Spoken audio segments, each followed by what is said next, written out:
آپ کی ملاقات کروائیں گے. آپ نے ایم اے کیا ہوا ہے, آپ نے پی ایچ ڈی کی ہوئی ہے اردو میں, آپ شعبہ اردو زبان و ادب کے اسسٹنٹ پروفیسر بھی ہیں ایک نجی یونیورسٹی میں, پبلک سیکٹر یونیورسٹی بھی ہے وہ, کالم نگار بھی ہیں آپ, اور کالج یونیورسٹی سطح پر آپ کو بہترین استاد کے ایوارڈ سے بھی نوازا گیا ہے.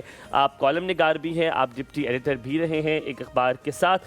ماہر تعلیم آج ہمارے ساتھ موجود ہیں, تعلیمی, ادبی, اخلاقی اور سماجی موضوعات پر آج ان سے گفتگو کریں گے. آپ کی ملاقات کرواتے ہیں ڈاکٹر محمود الحسن رانا سے. آج ہمارے ساتھ ایک اور صبح کی محفل موجود ہیں. ہم بڑے شکر گزار ہیں کہ انہوں نے آج ہمیں وقت دیا تاکہ ہم اردو زبان کے حوالے سے ان سے بہت ساری باتیں پوچھ سکیں. السلام علیکم سر, صبح خیر, کیسے ہیں آپ؟ الحمدللہ. بہت شکریہ آنے کے لیے سر, پلیز تشریف رکھیے. سب سے پہلے جب آپ کی میں آپ کا تعارف پڑھ رہا تھا تو مجھے بڑا اچھا لگا کہ آپ نے پی ایچ ڈی اردو میں کی ہوئی ہے. جب مجھے یاد ہے او لیول کے, سب سے پہلے بہت شکریہ آنے کے لیے. جی جزاک اللہ. تو جب میں او لیول کر رہا تھا تو اردو اے اور اردو بی ہوتی تھی, تو اردو بی تو میں معذرت کے ساتھ یہ بات کرنا چاہتا ہوں بالکل مذاق تھی. وہ مذاق اس طرح تھی کہ بس اس کے بارے میں بات نہیں کرتے کیونکہ وہ بہت مذاق تھی. وہ اتنی آسان تھی کہ شاید 3 یا 4 کلاس کا بچہ جو ہمارے اماں ابا کی جنریشن کا تھا وہ اس کو بھی اس کے لیے بھی مذاق تھا. پھر اردو اے جو تھی وہ ان کے لیے قدر مشکل اس لیے تھی کیونکہ اس میں علامہ اقبال کی شاعری, اس میں غالب کی شاعری, اس میں بہت ساری چیزوں کی آپ نے شاعری کی تشریح کرنی ہوتی تھی, تو وہ ان کے لیے مختلف تھی. آج سب سے پہلے آپ سے پوچھیں گے کہ ہم کیوں نہیں سیکھ پاتے. پہلے تو ٹیلی ویژن سے سیکھ لیتے تھے, اب ایسے انفلوئنسرز آ گئے ہیں کہ وہ انگریزی کا استعمال کرتے ہیں اور ٹوٹ کے اردو بولتے ہیں تاکہ وہ تھوڑے ماڈرن لگیں. آپ اس بات سے کتنا ایگری کرتے ہیں, کتنا آپ اس بات پر متفق ہیں کہ ایسا ہی ہے؟ یہ آج کل جو سوشل میڈیا کا دور ہے اس نے بھی اردو کو بہت پیچھے چھوڑ دیا.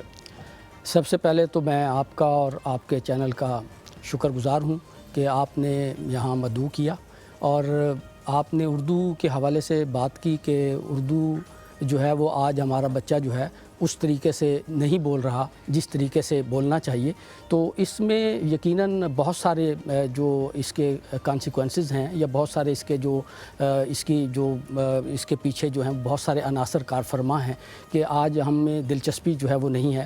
بنیادی طور پہ زبان جو ہے وہ صرف اظہار کا ذریعہ نہیں تھا, بلکہ یہ ایک تہذیب, ایک ثقافت اور ایک طرز زندگی کا نام ہے.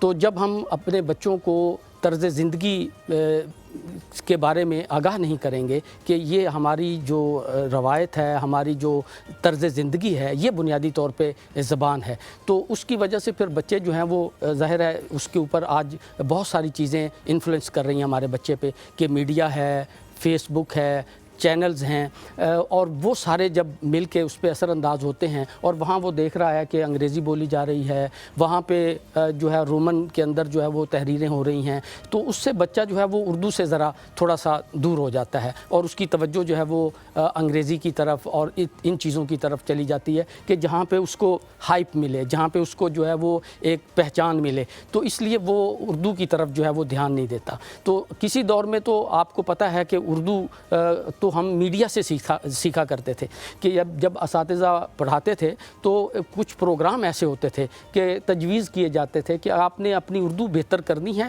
فلاں پروگرام جو ہے وہ آپ دیکھیں.